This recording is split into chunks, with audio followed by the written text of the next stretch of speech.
Project was inspired by a designer wall art I found online for hundreds of dollars. So I started this project a while back, and you will notice a lot of difference in between the video clips. Without further ado, let's begin. For this DIY, I start with 2 black folders from Dollar Tree, and I picked this one because I really like the pattern, but they have since came out with some other really nice patterns in black as well. So the first thing I do is remove the sticker from the front of these. This particular folder has some slips made in it, so I just ripped the slips out and I got as close to the bare folder as I could. Then I spray painted both folders gold. Next, I'm going to rough cut a piece of foam board to be bigger than one of the metal kitchen shelves from Dollar Tree. Once I have my rough cut piece of foam board, I place the shelf on top of that so I could get a better measurement and marks for a custom fit. I trace the outline of the legs onto the board with a pencil, and then I use a ruler to draw a straight line connecting the marks so this ends up being the same size as the shelf. Next, I use a blade and I make an X over each of the leg markings, and then I use a pencil to kind of open the holes up a little bit.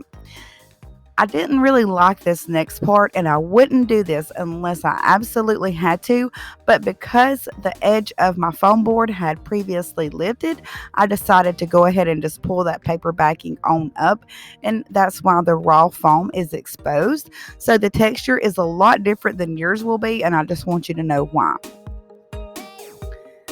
After I widen the holes for my legs with a pencil, I fit the legs in each of the little holes and I begin to glue them with hot glue. I use a pretty good amount of hot glue here. I want the glue to completely harden so I know I can trust this later when I have it hanging on my wall. So I allow this to sit for a good while before moving it around. Next, I go outside and I paint everything gold with Krylon Brilliant Gold spray paint. This paint is great and it has really good coverage. Painting my folder, I measured everything and I marked every 7.5 inches from the top, which gives me a 1/4 inch playroom on each side of our frame.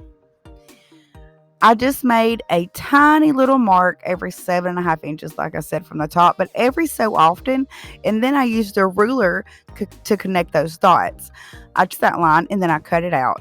Now, I didn't do this, but you want to be sure to keep your leftover materials for later. As it happens, the folders are a perfect fit. They fit across the front, and the factory fold covers the sides, but we also need to create an additional bend or fold in the folder that'll lap over the back. So I made a mark with my pencil and I bend the folder, creating a crease on each one. I wanted to take a moment and to show you a closer view of the factory fold. It's not just one crease, it kind of has 2 creases really close together. Second folder, of course, fits the exact same way, but I cut most of the front off so it wouldn't be double layered in the front, but I'd leave enough material on the front where I could glue the 2 folders together. The factory bend is on the side just like it is on the first one, and I made a bend for the back on the second one as well.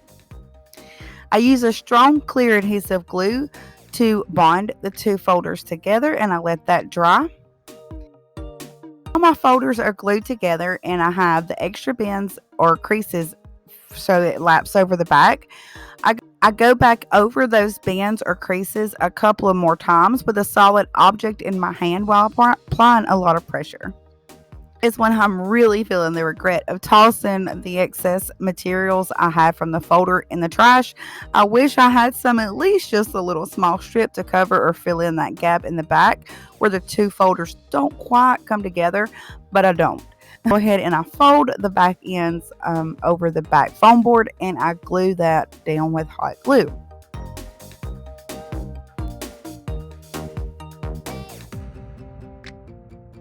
I glue some wooden craft sticks across the back, and I also use a small metal bracket.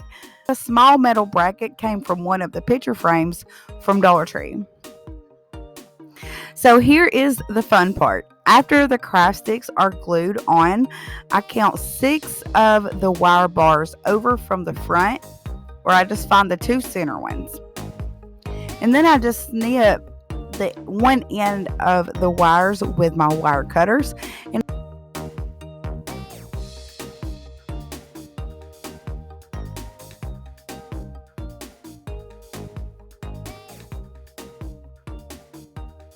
now I slowly bring the wires down about midway to the other side, and I make a slight bend in the wires before piercing the wires through my foam board. You want to keep the wires lined side by side as best as you can, and that's important to know. And later on, I'm going to bring this up again, so be sure to remember that.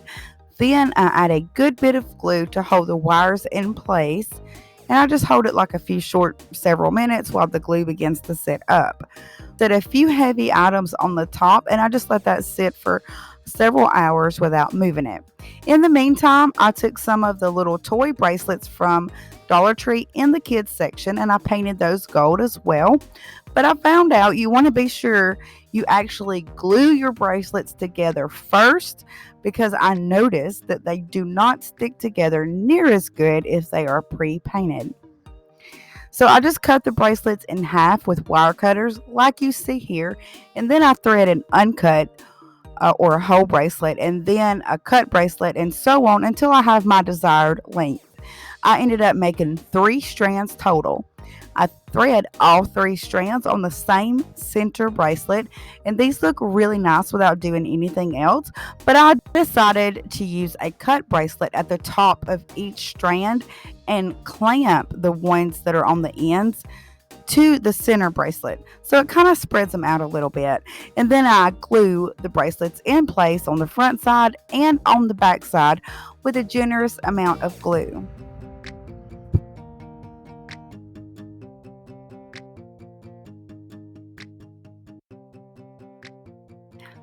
And then I let them set a while and let the glue grab before adding a final coat of paint.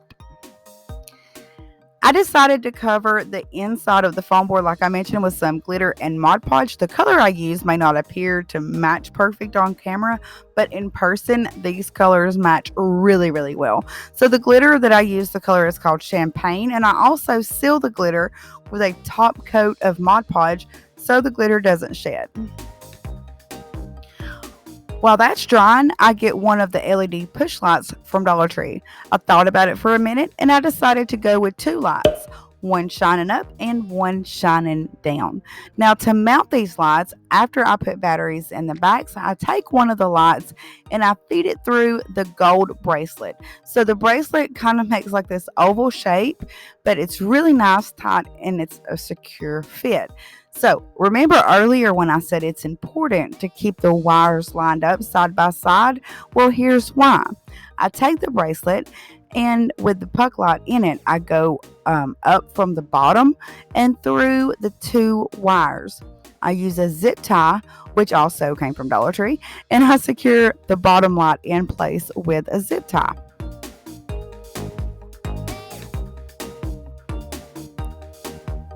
I really love how this little bottom light kind of dangles. I think that's kind of neat. But anyway, all you have to do is slide the push light out of the bracelet whenever you want to change batteries. For the top light, it's essentially the same thing. I used the bracelet, but I had cut this one. And it's just one that I already had, and so I'd already cut it. But anyway, I just use a zip tie, and I zip tie it to the metal wires as well. Probably best to use a bracelet that hasn't been cut, because you can, like I said, really feel how tight and secure the puck light is inside. It's time to clamp our gold rings on the inside of this little fixture. So you up the bracelets with the cut in, and you can glue it here if you want. I didn't add any glue to the top bracelet, but it might be a good idea. What the final project looks like, let me know what you think down in the comments below. I used 2 folders, a metal shelf, 2 packs of bracelets, a foam board, and a couple of lights. So this is your first time here and you want to learn how to create awesome crafts and decor on a budget, start now by hitting that subscribe button and turn on post notifications. I'll see you soon in the next video. Until next time, happy crafting, my friends.